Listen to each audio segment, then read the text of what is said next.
Excellent. I think now it's presently 2:02, so I think we can start. So welcome everyone to the Mirego workshop, The Key to a Business Plan. Hi everyone. So it may or may not come as a surprise, but it's 2019. The failure rate of startup was around 90%. 22% of them would fail within their first year. Then 30% of them would fail within the second year, and 50% would be dead by their fifth year.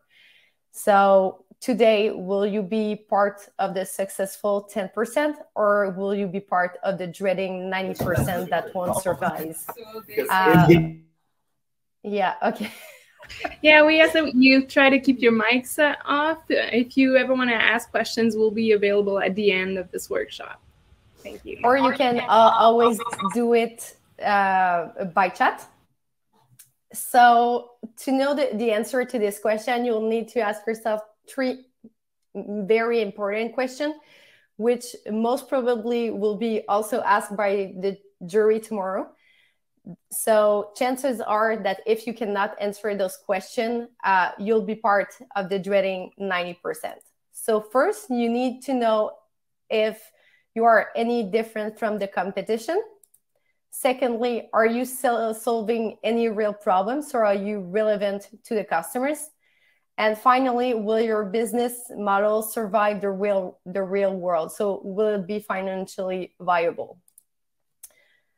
Maybe your answer as of now is, how should I know? I don't know, please help. So our goal for you today is, by the end of this session, is you will have a clearer idea thanks to the business model canvas. And this is going to be an interactive session. So you will actually be doing some work. So go grab a piece of paper or open a virtual document so you can work on your project during the workshop. We will have 3 main objectives for you. So at the end of the session, we want you to be able to at least have some hypothesis or maybe hopefully concrete answers to be able to explain why and how your product brings value to the customer. So why they need you. We want you to be able to describe throughout which infrastructure you will capture said value, so how you will do it. And finally, we want you to be able to demonstrate how it is financially viable that your product will survive in the near future. So basically, how you will be making money. Hi, hello. My name is Rachel. I'm a digital strategist at Mirego. My job is to help clients build amazing products that brings the business objective of the client and are also appreciated by the user. But today I will be joined by one of my amazing colleagues, Amélie. Yes, hi, my name is Amélie. I'm a design facilitator and UX expert at Mirego as well. And as you can see, Rachel and I were both outdoors lovers, and we still work 8 hours a day in front of our computers. So that explains, that just shows you how passionate the digital world can also be. And we'll try to help you with our strategy experience today. Perfect. So the workshop will go as is. First, we'll cover the basis on what is a business model canvas and why you should use it. Then we'll go through the different sections of the canvas. So customer value, key elements, and finally, cost and revenue. As I said earlier, after each session, you will have time to work on your own canvas. So by the end of the session, you will have a complete-ish business plan that you can use for your pitch tomorrow. So let's begin. So what is the business model canvas and why do it? The business model canvas is the perfect tool for you to describe, visualize, assess, or change your business model. It will describe the rationale on how you create, deliver, and capture value. Why you should use it? At the very base, I think it's a very good exercise for you to help you get insight about your customer, what you bring to them, how you bring it, and how you'll make money. So maybe at this point, you have all this information in your head, but the Canvas will help you to organize all this information. Then it's also a very good tool to visualize and communicate your business model. For example, it's a very clear and synthesized way to present your pitch, so judges easily understand your business model. And finally, once you've done it for your product or your company, you can do it for any other company, aka your competitors. So we encourage you to really use this model to differentiate yourself from the competition. So the business model Canvas has 9 elements. You have your customer segments, your value proposition for each segment, the channel to each customer relationship you want to establish, the revenue stream you generate, the key resource and key activities you require to create value, the key partners you'll need, and the cost structure of your business model. But it's not enough to just have each element on its own. What you really want to do is to map out on the Canvas the elements so you can see the different interaction there is between the block. So as I said earlier, there was 3 main sections of this Canvas, and we'll begin with the first one, customer value. At the very beginning, you have your customers, and they are the heart of your business model. Without them, you cannot survive. If you have the most amazing product, but nobody uses it, do you really have the most amazing product? They are the people and the organization for which you are creating value. And as it is mentioned on the Canvas, we are not just talking about customer, but really about customer segments. In order to better satisfy your customer, you need to group them in distinct segments with common needs or common jobs to get done, behaviors, or any other attributes. Your business model may have one or many segments. And at this point, you'll have to make a conscious decision to choose which segment you want to serve and which segment you will need to ignore. Then you will have your value proposition. It is the main reason why a customer choose your product or your company over any other. And for each segment, your product might bring a specific value proposition based on certain features or services that create value for them. So you really need to identify what you're bringing to the table for each of these specific segments. After that, you'll need to communicate the value that you're creating to your customer. So the channel comes in. It's all the touch point through which you are interacting to your customer in delivering value. It could be through an app, it could be through a website, it could be through a store, it could be through a newsletter, and much more. Finally, you will have your customer relationships. This outlines the type of relationship you're establishing with your audience. For example, is it through a community like Reddit? Is it through co-creation? Is it more of a self-serve situation where you don't have direct relationship with the customers, but you provide them with the means necessary for them to help themselves? Or it could also be through personal assistant, for example. So this was a lot of theory. What we want to do with you today is give you an example of this for a concrete case. So we decided to go with the example of TikTok. So TikTok is probably an app that you know. So let's take a look at our customer segments that we have with this app. When I'll do this, you can click, Rachel, to skip to the next one. Does that work for you? All right, so let's go with the first one.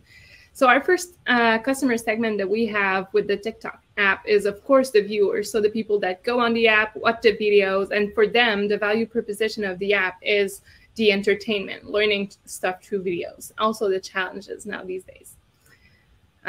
They also have a second segment that's very important, is the creators. So if people don't create videos, the viewers don't have anything on the app. So we need that segment as well. And for them, the value is that they can create videos very easily through the tools that were created on TikTok. And we have also a third segment that we can look at, which are the advertisers. So the people that will target some of the users. And for the advertisers, the value is that TikTok has a system of algorithm that will allow them to reach very specific user profiles that will fit the products that they wanna put forward. And all of those people will be in relationship through the app itself. So if we look at the relationships, it will be through connections, to the marketplace that's now on the app, and their main channel, of course, is going to be the app itself. Excellent. So now we'll give you 3 minutes to look at your customer segments, value proposition, channels, and customer relationship. So we'll be back at 2:16. So really take your pencil, start talking with your teammates about what some of those elements might be. We just want you to start crafting your business model, and you can refine it after this workshop.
All right, we'll give you 1 more minute to keep working on your business model, the first part, so the value for the customer. There are 4 segments here that you want to describe at this point, and we'll use these to get into the next sections.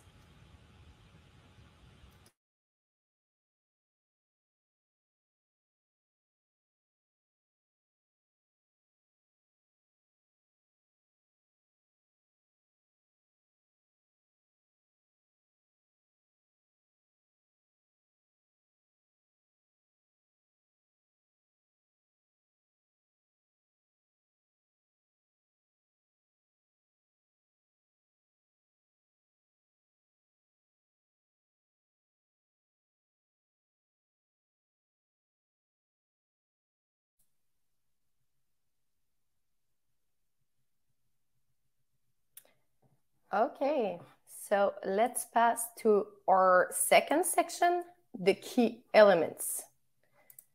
So in the key elements, at first, what you have is your key activities.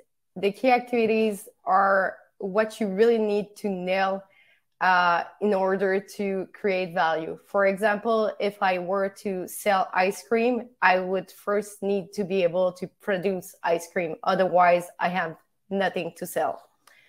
Then you will have your key resources. These are the assets that are indispensable to create, deliver, and capture value. For example, if I continue with the same example, if at first I would need cream and ingredients to create the product itself, then I would need staff and trucks to deliver it. And then finally, I would need a software of some sort to make the financial transaction to get money for the ice cream that I'm selling. Finally, you have your key partnership. The reality is you probably won't be able to do everything yourself. And here comes the partnership. Those are the people or the organization that can help you leverage your business model. For example, maybe I don't own the trucks I'm using to deliver my ice cream. So I need to create a partnership with a car rental so that I can rent some truck and follow with my activities. So what are the elements for TikTok, Amélie? All right. So with the TikTok, of course, their main activity is going to be to maintain a platform and to optimize the recommendation algorithm. So their key resources are going to be developers, of course, all the team there. If you want to put the resources, Rachel. So the TikTok platform and algorithm, the creator, and since TikTok is a platform that is based on network effect, this is going to be one of its main resources, meaning that the app itself is actually just a tool to link people together. If there's no people on the app, if there's no watchers, no creators, the app is useless. So we need that network effect to work, to help us build our business. And the key partnerships, finally, we have multiple partnerships with TikTok. So they partner with influencers, with creators for the marketplace, and API partners that allow creators to make different, like, for instance, the filters on their videos, things like that.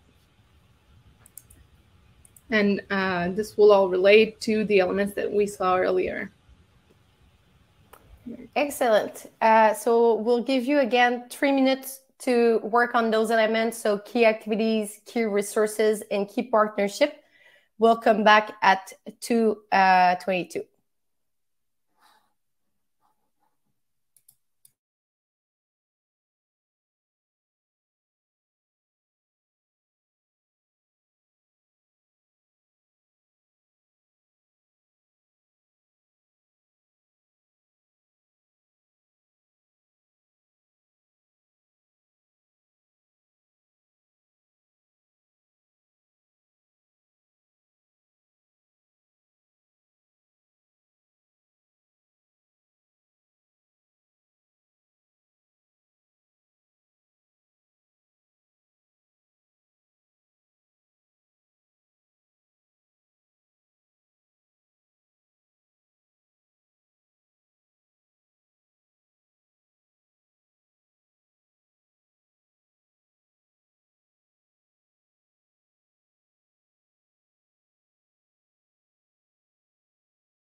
Right, 1 more minute to finish crafting these elements, so the key elements of your business plan.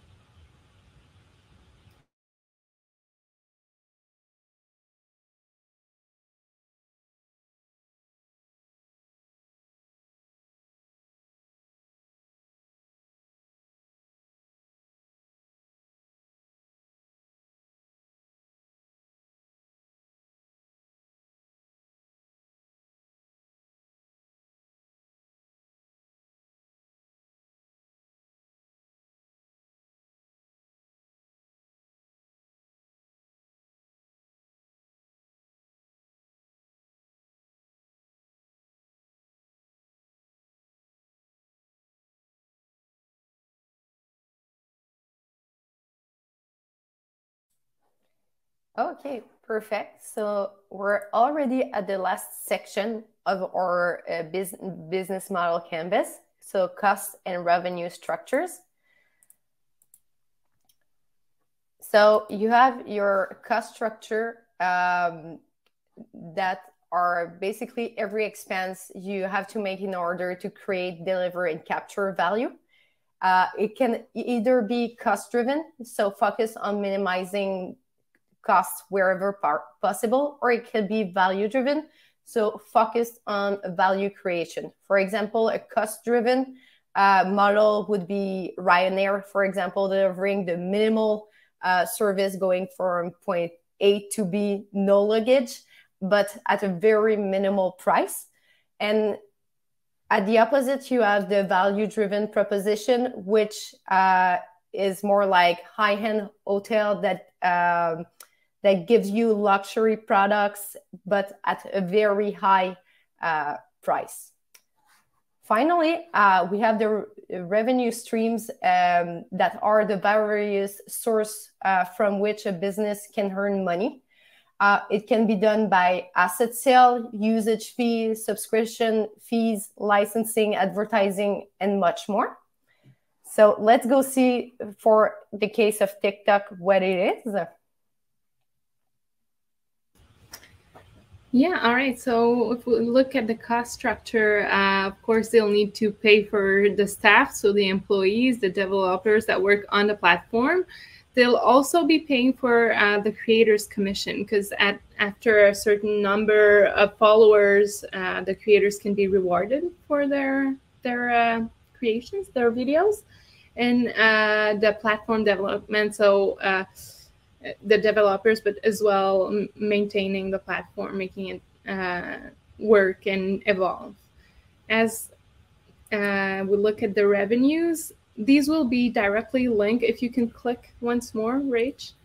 Yeah, so if we look at the customers, we had viewers and creators up there. So for them, the platform is going to be free. There's not going to be a revenue from there, but their revenue is going to come mostly from the ads that the advertisers put on the platform and the marketplace now, because creators can use the TikTok coins and they have to exchange it for money, and there's a commission on that exchange.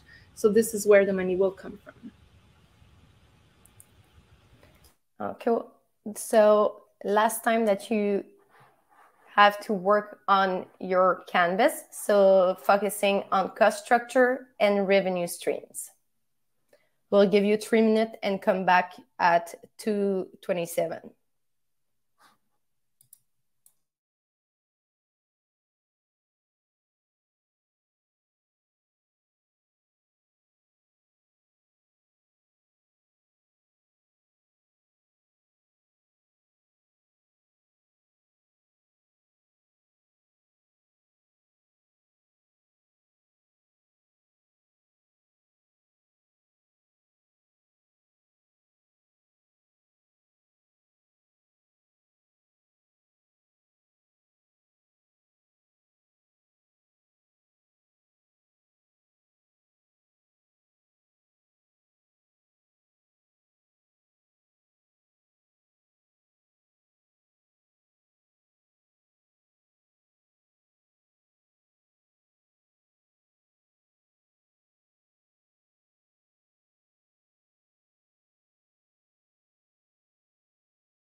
A few more seconds to finish crafting your cost and revenue structures.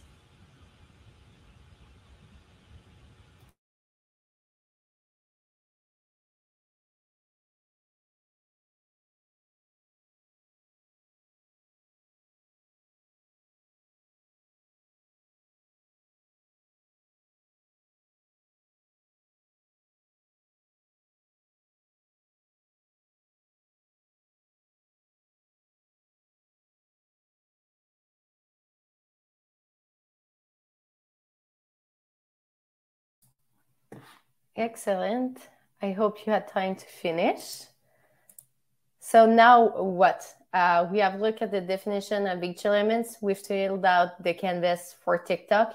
Now it's your turn to try it out or to refine the answer you were able to find through the workshop. But we still have one question left, and it's how are you any different from the competition? What we encourage you to do is not to just fill out the canvas for your product or your business, but also for any potential direct competitors. You will know what is out there, and you'll be able to identify your strength in comparison. Your strengths really lie in the connection you make between the different areas of your business model canvas. If you have any questions, we'll be available via Discord for the next 30 minutes. So you can reach out to me and Amélie if you want us to revise the answer you have found, or if you have any question. Also, we have two more amazing colleagues, Alex and Marie-Laurence, that are in the Mirego booth in the expo section of Hopin. They are ready for any question you might have regarding Mirego and its activities or how it is to work there. So don't be shy and come say hi. Otherwise, thank you for your participation. Have a great rest of the day and good luck for the competition. Thank you, everyone. Thank you so much, Rachel and Amélie. Thank you. I think we had a question in the chat if the slide would be available somewhere. Do you want me to send you a PDF so you can share with the participant? Yeah, that would be a question for the Upstart team, but I do know that they have information in the Notion documents that they shared with you, where they have the definition for each section, so you have more info there. Otherwise, Upstart, maybe we can share it on our on the Discord channel. Yeah, we can do that. Perfect. Thank you, guys. Thank you for all the participants. We also have another workshop coming up right now. So if you want to join that one, hop into the iPro workshop. Thank you so much. Thank you. Have a good day. And good luck for tomorrow.